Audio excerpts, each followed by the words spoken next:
അപ്പൊ ഈ ലോകത്തിലെ ഏറ്റവും വലിയത് ആരാണ്? നമ്മൾ തന്നെയാണ്. നമ്മളൊക്കെ ആരാണ്? ഭക്തന്മാരല്ലേ. ആരുടെ ഭക്തനാണ്? ഗുരുവിൻ്റെ ഭക്തരാണോ? ആണോ അല്ലയോ?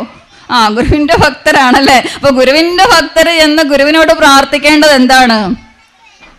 എൻ പാപമേവതിനോരമ്പായിടുന്നറിവ് നിൻ പാദതാരിലെഴുമെൻ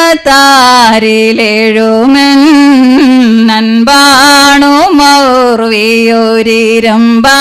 മനം ധനു അഹംഭാവിയാണു വിജയീ അമ്പതരുന്നു വിജയം പാപ പങ്കിലമഹംഭാനമാകുമതിനാൽ വൻഭാരമാർന്ന തനുവും ഭാനമാം ഉലകവും ഭാനമാകും അഖിലം. ഒറ്റ പ്രാർത്ഥനയാണ് ചെന്ന് ചെല്ലേണ്ടത്. എന്ത് ചെല്ലണം?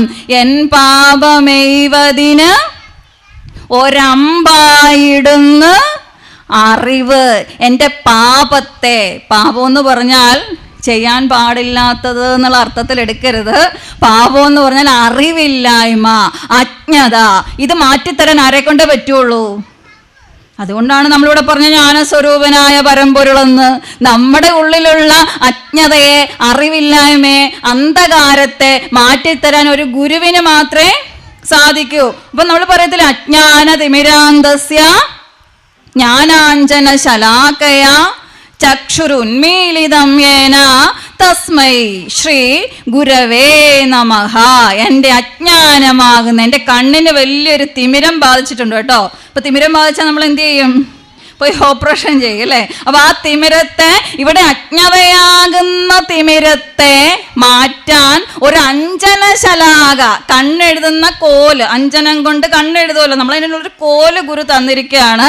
അപ്പൊ അഞ്ജനശലാക കൊണ്ട് കണ്ണെഴുതിച്ച് കണ്ണിലെ തിമിരം മാറ്റുന്ന ആളിനെ എന്ത് വിളിക്കാം? ഗുരു എന്ന് പറയാം അല്ലേ. അപ്പൊ ഗുരു ആരാണ്? നമുക്ക് അജ്ഞത മാറ്റുന്ന ആളാണ്, അറിവില്ലായ്മ മാറ്റുന്ന ആളാണ്. അപ്പം നമ്മൾ ചെന്ന് പ്രാർത്ഥിക്കേണ്ടത് എന്താ? ഗുരുവിനോടാണെങ്കിലും ശാരദാമ്മയോടാണെങ്കിലും ചെന്ന് പ്രാർത്ഥിക്കേണ്ടത് ഒറ്റ കാര്യമാണ്.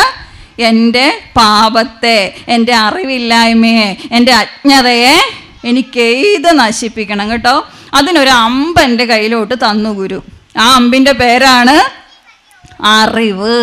അപ്പൊ അറിവില്ലായ്മയാകുന്ന അജ്ഞതയെ എയ്ത് നശിപ്പിക്കണമെങ്കിൽ എന്ത് വേണം? നമ്മുടെ കയ്യിൽ അറിവാകുന്ന അമ്പ് വേണം അല്ലേ. അപ്പൊ അറിവാകുന്ന അമ്പ് കൊണ്ട് എൻ്റെ അറിവില്ലായ്മയെ എയ്ത് നശിപ്പിക്കുമ്പോൾ എൻ പാപമേവതിനൊരമ്പായിടുന്നറിവ് നിൻ പാദതാരിലെഴുമെന്നൻപാണു മൗർവി. ഒരു ഞാൻ വേണ്ടേ? ആ ഞാൻ എന്താ? നിന്റെ പാദധാരണയിലുള്ള എൻ്റെ അചഞ്ചലമാകുന്ന ഭക്തി. എന്ന് വെച്ചാൽ എന്തൊക്കെ വന്നാലും ആരെ സമാശ്രയിക്കും? ഗുരുവിനെ സമാശ്രയിക്കും, ശാരദാമ്മയെ സമാശ്രയിക്കും അല്ലേ. അപ്പൊ എൻ പാപമെയ്വതിനൊരമ്പായിടുന്നറിവ് നിൻ പാദതാരിലെഴും. ഇളകാത്ത ഭക്തിയായിരിക്കണം. നമ്മുടെ ഭക്തി ഇളകുന്നതാണോ ഇളകാത്തതാണോ എന്നറിയില്ല അല്ലേ. പ്രശ്നങ്ങൾ വരുമ്പോൾ, വിഷമങ്ങൾ വരുമ്പോഴൊക്കെ നമ്മുടെ ഭക്തി കുറച്ചൊക്കെ ഇളകിപ്പോകും അല്ലേ. അപ്പം നമ്മൾ പറയും ഭഗവാനെ എന്നാലും എന്നെ കൈവിട്ടോ, എന്നെ മറന്നോ എന്നൊക്കെ നമ്മുടെ ജീവിതത്തിൽ പലപ്പോഴും തോന്നാറുണ്ട്. കാരണം പ്രകൃതി പിടിച്ച് ചുഴറ്റിടും പ്രകാരം സുഹൃതികൾ പോലും അഹോ ചുഴന്നിടുന്നു എന്ന് പറയും. എത്രയൊക്കെ പറഞ്ഞാലും ചില സന്ദർഭങ്ങളിൽ ഈ മായ നമ്മളെ അങ്ങ് പിടികൂടും. മായയുടെ സ്വഭാവം തന്നെ എന്താ? ഇല്ലാതെ മായയിടുമുല്ലാസമൊന്നു അറിവല്ലാതെ ഇല്ല നിലനും. ഇല്ലാത്തതിനെയൊക്കെ ഉണ്ടാക്കി കാണിക്കുന്ന ആളുടെ പേരാണ് മായ അല്ലേ. നമ്മളോട് പലതും ചെയ്തോ എന്ന് പറഞ്ഞിട്ട് നമ്മളെ അങ്ങ് പ്രേരിപ്പിക്കുന്നുണ്ടെങ്കിൽ ആ ആളിനെ എന്ത് വിളിച്ചോളൂ? ഇവിടെ മായമാര് വല്ലോ ഇരിപ്പുണ്ടല്ലേ. എനിക്ക് തോന്നി നിങ്ങളുടെ എക്സ്പ്രഷൻ കണ്ടപ്പോൾ. ആ മായയല്ല, നമ്മളിങ്ങോട്ട് വന്നപ്പോൾ തന്നെ പറഞ്ഞില്ല, ഗർഭപാത്രത്തിൽ നിന്ന് ആ പ്രസവ വേദനയോടുകൂടി പുറത്തേക്ക് വന്ന സമയത്ത് നമ്മളെ പിടിച്ച ആളാണ് മായ. അതുകൊണ്ടാ പറഞ്ഞ നീയല്ലോ മായയും മായാവിയും മായാവിനോദനും. ലാസ്റ്റ് നമുക്ക് രക്ഷപ്പെടാൻ ഒരു വഴിയും കൂടെ കാണിച്ചു തന്നു. നീയല്ലോ മായയെ നീക്കി സായുജ്യം നൽകുന്ന ആരവം. മായ നീയാണ്, മായാവി നീയാണ്, മായയുണ്ടാക്കി കാണിക്കുന്ന മായാവിനോദനം നീയാണെങ്കിൽ അതിൽ നിന്ന് രക്ഷപ്പെടാൻ ഉള്ള സായുജ്യത്തെ ഉള്ള വഴികൾ കാണിച്ചു തരുന്നത് ആര് തന്നെയാണ്? നീ തന്നെയാണെന്ന് ഭഗവാൻ നമ്മളെ പഠിപ്പിച്ചു. അതുകൊണ്ട് ഇവിടെ ഉത്സവവേദിയിൽ കൊടിയേറ്റ് നടക്കാനുള്ള സമയമായി. ഈ കൊടിയേറ്റ് ഇവിടെ നടക്കുമ്പോൾ നിങ്ങളുടെ ഉള്ളിലും ഭഗവാന്റെ ഒരു കൊടിയേറ്റ് നടക്കണം. എന്നിട്ട് നിങ്ങൾ ഏത് ലെവലിലേക്ക് ഉയരണമെന്നറിയാവോ? തിങ്കളും കൊന്നയും ചൂടുമേശൻപത പങ്കജം ചേർന്നു നിന്നാടു പാമ്പേ വെണ്ണീറണിഞ്ഞു വിളങ്ങും തിരുമേനി കണ്ണീരൊഴുക കണ്ടാടു പാമ്പേ.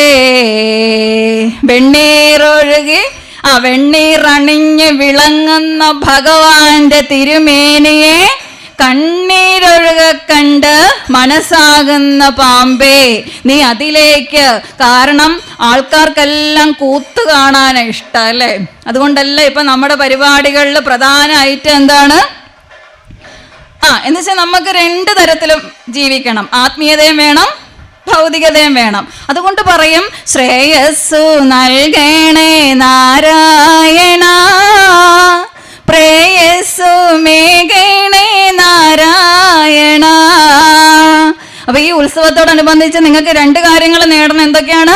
ശ്രേയസ്സം വേണം, പ്രേയസ്സം വേണം. അതിലേക്ക് വഴി തുറന്നു തന്ന നാരായണ ഗുരുദേവന്റെ ദർശനത്തെയും ഗുരുവിൻ്റെ കൃതികളെയും ജ്ഞാനസ്വരൂപനായിരിക്കുന്ന ഭഗവാന്റെ 64 അമൃതകുംഭത്തിൽ നിന്ന് കുറച്ച് ഒരു തരി എങ്കിലും എടുത്ത് സേവിക്കാനുള്ളൊരു നല്ല മനസ്ഥിതിയും ഈ ശാഖയിലെ എല്ലാ അംഗങ്ങൾക്കും ഉണ്ടാവട്ടെ.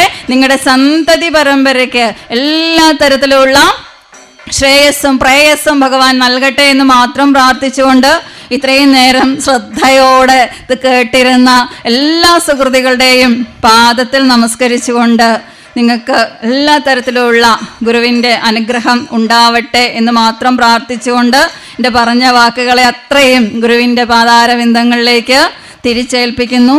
നന്ദി, നമസ്കാരം.